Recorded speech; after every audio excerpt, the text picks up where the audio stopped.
Hello everyone, आज हम कर रहे हैं एक्सरसाइज 8.1। तो देखते हैं क्वेश्चन नंबर फर्स्ट। इसके पहले हम इंट्रोडक्शन पार्ट कर चुके हैं। जिसने इंट्रोडक्शन पार्ट नहीं देखा है वो आई बटन पर जाके क्लिक करके वो वीडियो देख सकता है। तो चलिए स्टार्ट करते हैं question number 1। In triangle ABC right angled 8B। कौन सा ट्राइंगल है? राइट एंगल ट्राइंगल है। और किस पर राइट एंगल है? P पर। तो ये बनाया ABC राइट ट्राइंगल जो कि B पर राइट एंगल है। आगे बढ़ते हैं। AB क्या है? 24। A और B हो गया 24 और BC लिया है 7 सेंटीमीटर। हमको फाइंड करना है sign A cos A sign C cos सी। तो इसको फाइंड करने के पहले हमें मालूम है कि साइन ए क्या होगा। साइन क्या होता है? PYH होता है। एक ट्रिक पढ़ी थी हमने, पंडित बद्री प्रसाद हरर बोले। ये ट्रिक पढ़ी थी, sine theta equals to PYH होता है, परपेंडिकुलर अपॉन हाइपोटेनस होता है। कॉस क्या होता है?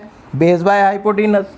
अब दोनों में हाइपोटेनस हमको चाहिए, लेकिन यहाँ पर परपेंडिकुलर दिया है और बेस दिया है, ये दोनों चीज़ें दी हैं। हाइपोटेनस फाइंड करने के लिए हम करेंगे पाइथागोरस थ्योरम का यूज़। पाइथागोरस थ्योरम क्या होती है?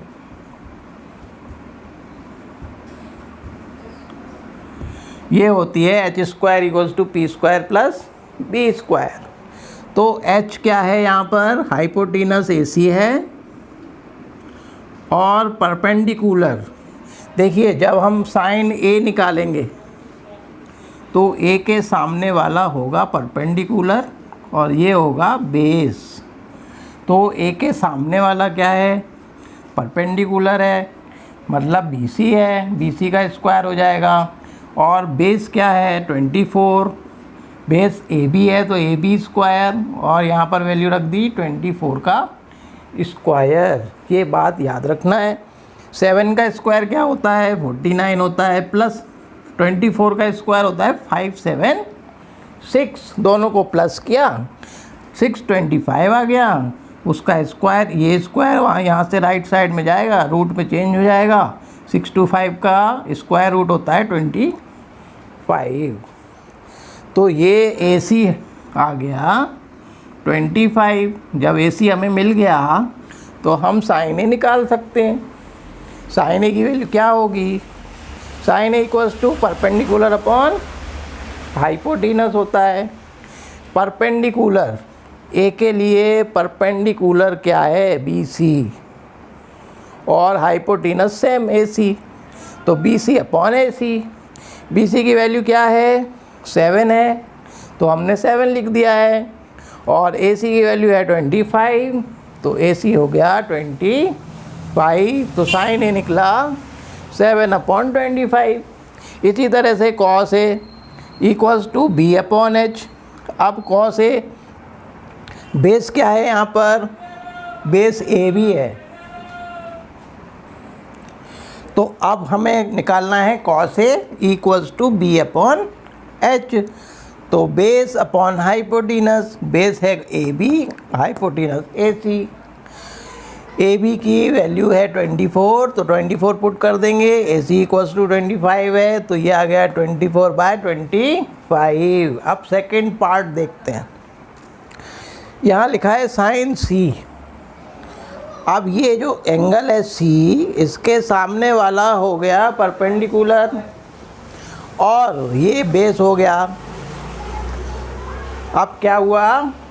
एंगल चेंज होने से ये एंगल के सामने वाला परपेंडिकुलर हुआ और ये हो गया बेस। तो sine C equals to perpendicular upon hypotenuse. Perpendicular हुआ AB अपॉन AC। परपेंडिकुलर हो गया AB, अब ये परपेंडिकुलर हुआ और AC हाइपोटेनस है, तो AB equals to 24, AC equals to 25। इसी तरह से कॉस C देखेंगे। Cos C equals to base upon hypotenuse. Base क्या है? BC। अब बेस BC हो गया, है ना, ये बेस है, ये परपेंडिकुलर है, क्योंकि यहाँ एंगल सी हो गया। अब ए बी कॉस सी देख रहे थे हम, B upon H equals to B C upon A C equals to हो गया बी सी की वैल्यू 7 और ए सी की वैल्यू 25, तो आंसर आ गया 7/25।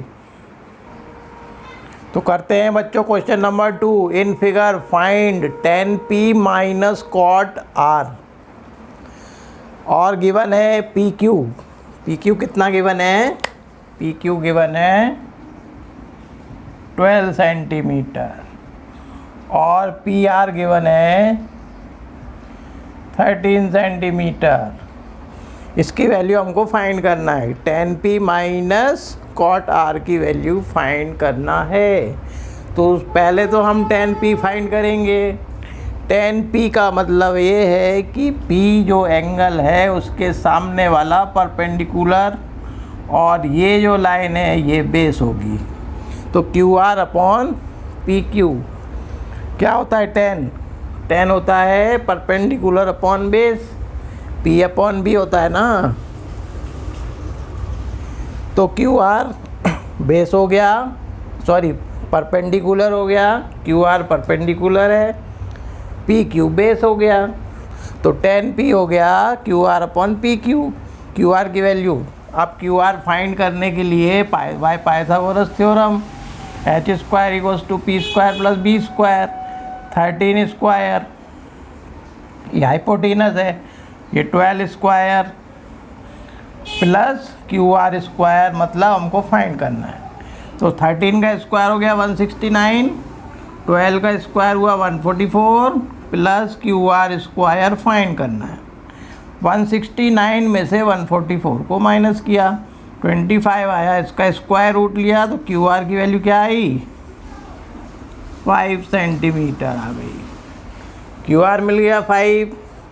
अब क्यू आर की वैल्यू रख देंगे 5 और पी क्यू कितना है 12 है, तो हमारा tan p आ गया 5/12। इसी तरह से कॉट आर हो गया, r के लिए परपेंडिकुलर पी क्यू हो गया और बेस क्या हो गया, क्यू आर हो गया। तो Q R base sorry perpendicular. अब कॉट आर के लिए कॉट क्या होता है, बेस अपॉन परपेंडिकुलर होता है। तो कॉट आर के लिए बेस कौन सा है, आर के लिए बेस ये है क्यू आर, तो हमने बेस क्यू आर लिख लिया है। और परपेंडिकुलर हो गया P Q, perpendicular P Q, तो क्यू आर की वैल्यू क्या है 5/12। तो अब यहाँ पर पुट करेंगे, tan p हो गया 5/12, कॉट r हो गया 5/12, ये दोनों आपस में कैंसिल हो गए, आंसर आ गया 0। क्वेश्चन नंबर 3, साइन ए की वैल्यू दी है 3/4। साइन ए क्या होता है, perpendicular upon hypotenuse. Perpendicular A के लिए BC है, तो परपेंडिकुलर 3 हो गया और हाइपोटेनस हो गई 4। अब हमें निकालना है बेस निकालना है, तो by Pythagoras theorem H square मतलब है A C square equals to P B C square plus base A B square. A C है 4 का स्क्वायर होगा, यहाँ बी सी है, बी सी की वैल्यू कितनी है 3 है, 3 का square plus we have to find A B. 4 square equals to 16, 3 square equals to 9 plus A B square. 16 minus 9 equals to A B square, 7 equals to A B square. Then A B equals to होगा √7, square हट जाएगा 7 पर root आ जाएगा, तो ये आ गया √7। We have to find cos A and tan A. Cos A base upon hypotenuse।